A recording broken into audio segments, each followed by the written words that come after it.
আজকে আমরা এখানে ভলিবল খেলা, জাতীয় সংঘের ভলিবল খেলা মাঠে আমরা সবাই মিলে বর্ধমানের সমকালীন যে সব ভাস্কর্য চিত্রশিল্পীরা আছি বর্ধমানের, তারা তাদের কাজ নিয়ে এসে এখানে একটা প্রদর্শনীর আয়োজন করা হয়েছে। এই প্রদর্শনীটা প্রতি বছরই হয় এবং এখানকার বর্ধমানের বাসীকে নিজেদের কাজ দেখানোর জন্য আমরা সবাই তো আঁকি বা ভাস্কর্য গড়ি বাড়িতে বসে ইন্ডিভিজুয়ালি এবং বিভিন্ন জায়গায় প্রদর্শনীও করি, কিন্তু বর্ধমানের প্রতি আমাদের একটা দায়বদ্ধতা থাকে। সেই জায়গা থেকে দাঁড়িয়ে আমাদের বর্ধমানেও একটা প্রদর্শনীর আয়োজন আমরা করে থাকি। বর্ধমানে অঙ্কন গোষ্ঠী। কত বছর ধরে এই প্রদর্শনী? এটা আমি যখন এসেছি তার আগে থেকেই চলে, কিন্তু এখানে 20 বছরের মতো প্রায় হলো। এখানে বর্ধমান খোঁজবাগানে, যেটা জাতীয় সংঘ, তার আগে ইয়েতে হতো আমাদের কৃষ্ণ স্যার পার্কে, আরো অনেক জায়গায় হয়েছে। তো এবারে কতজন শিল্পীর ছবি বা ভাস্কর্য প্রদর্শন? এবারে মোট 29 জন শিল্পী আছে, তার মধ্যে 22 জন হচ্ছে চিত্রশিল্পী এবং বাকি 8 জন হচ্ছে ভাস্কর্য শিল্পী। সবাই কি বর্ধমানে না বর্ধমানের বাইরে শিল্পীরা আছে? বর্ধমানেরই আছে, তার মধ্যে 2 জন এসেছেন বরশুল থেকে, অতনু চট্টোপাধ্যায় এবং বিশ্বদীপ দে, 2 জন বরশুল থেকে এসেছেন। ওনারা প্রতি বছর আমাদের সঙ্গেই থাকেন, আশেপাশেও 2-1 জন আসেন একটু সাইড ইয়ে থেকে, গ্রাম্য জায়গা থেকে। এটা 13 তারিখ থেকে শুরু হয়েছে, আজ থেকে শুরু হয়েছে, এটা 16 তারিখ পর্যন্ত চলবে। 16 তারিখ হয়ে শেষ। সময় সকাল বিকাল 5টা থেকে রাত্রি 9টা পর্যন্ত চলবে প্রতিদিনই। বিশেষ কোনো বিষয় ভাবনার উপর কি আপনারা ছবিকে তুলে ধরেছেন না, প্রত্যেকজনের চিন্তা ভাবনা তো বিভিন্ন জনের চিন্তা ভাবনা বিভিন্ন রকম। হ্যাঁ, আঙ্গিকও বিভিন্ন জন বিভিন্ন ভাবেই কাজ করে, বিভিন্ন আঙ্গিকে। তার জন্য বিষয় ভাবনা এখানে কিছু বলে দেওয়া থাকে না, বা আমাদের কোনো একটা কম্পিটিশন বা এইসব কোনো মানসিকতা থাকে না। নিজের একটা ভাবনা চিন্তা থেকে যারা ছবি আঁকে বা কাজ করে, ভাস্কর্য নির্মাণ করে, তারাই এখানে এসে প্রদর্শনী ইয়ে করে।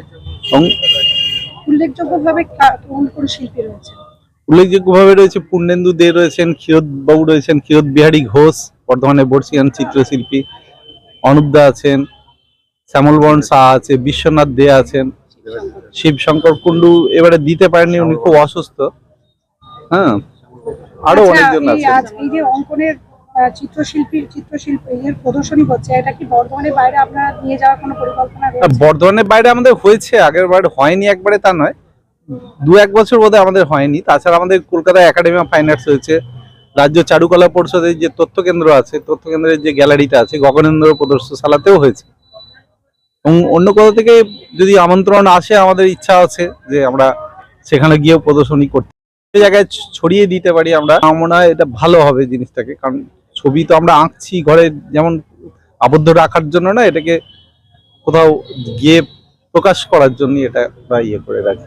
আজকে উদ্বোধনী মঞ্চে কে কে উপস্থিত ছিল? উদ্বোধনী মঞ্চে ছিলেন আমাদের প্রাক্তন কিউরেটর ডক্টর রঙ্গনকান্তি জানা, বর্ধমান বিশ্ববিদ্যালয়। আর ছিলেন কৃষ্ণেন্দু মন্ডল, ছিলেন প্রকল্প আধিকারিক রাজ্য পশ্চিমবঙ্গ সরকারের, উনি আসতে পারেননি। আর ওই প্রফেসর, ওনার নামটা কি জানো, প্রদীপ মন্ডল ছিলেন বর্ষিয়ান চিত্রশিল্পী। আমার নাম প্রদ্যুৎ পাল, আমি চিত্রশিল্পী।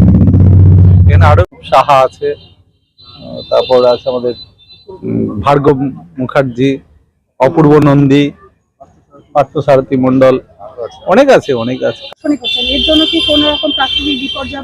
এটা তো আমাদের প্রতিদিনই একটা শঙ্কা থাকে যে ঝড় উঠলো, যেমন কয়েক বছর আগে আমরা করেছিলাম, এখানে জাস্ট ছবি টাঙানো হয়েছে আর ঝড় উঠেছে, এত ঝড় যে এইসব ছবি রাখা যায়নি, লোডশেডিং হয়ে গেল, তারপর জেনারেটর এনে আমাদের শুরু করতে হয়েছিল।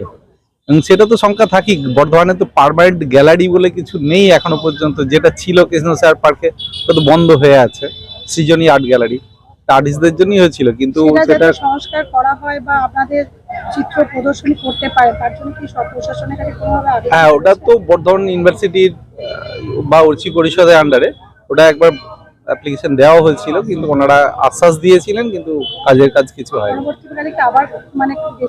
আবার ইচ্ছা আছে যাওয়ার, এবং এখানকার বিধায়ক বা সাংসদের কাছেও যাওয়ার ইচ্ছা আছে যে বর্ধমানে যদি একটা স্থায়ী আর্ট গ্যালারি হয়, শুধু শিল্পকলা নয়, আরো অনেক শিল্পকলার মধ্যে আরো অনেক বিভাগ আছে, সেগুলো যাতে প্রদর্শনী করা যায় সুষ্ঠুভাবে এবং নির্ভয়ে করা যায়। এই যে প্রকৃতির প্রাকৃতিক দুর্যোগ যদি হঠাৎ নেমে যায়, আমাদের ছবি নিয়ে ঢুকে যেতে হবে, বা কেউ দেখতে এলেও তখন তো তাকে দাঁড় করানোর মতো জায়গা আমরা দিতে পারবো না।